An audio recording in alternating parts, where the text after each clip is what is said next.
এই উম্মত তো এক নেকি দিয়া জান্নাতে যাবে। কয় নেকি দিয়া? একটা নেকি দিয়া জান্নাতে যাবে এই উম্মত।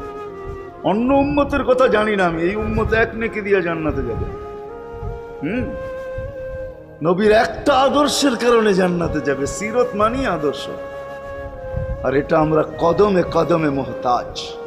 কেননা এই ছোট জীবনটা যদি গ্রহণযোগ্যতা পর্যন্ত পৌঁছাইতে হয় আল্লাহর কাছে, চাই নারী হই, চাই যুবক হই, চাই বৃদ্ধ হই, যেই মানুষই হই না কেন, যেখানেরই হই না কেন, যেই বাসারই হই না কেন, যেই বর্ণেরই হই না কেন, যেই পেশারই হই না কেন, যেই সোসাইটিরই হই না কেন, এই জীবনটাকে যদি গ্রহণযোগ্যতা পর্যন্ত পৌঁছাইতে হয় কার কাছে? দুনিয়া আলাদের কাছে না, মালিকের কাছে, যিনি এক ফোঁটা পানির থেকে অস্তিত্ব দিছেন, যার কাছে আবার আমাদেরকে ফিরা যেতে হবে।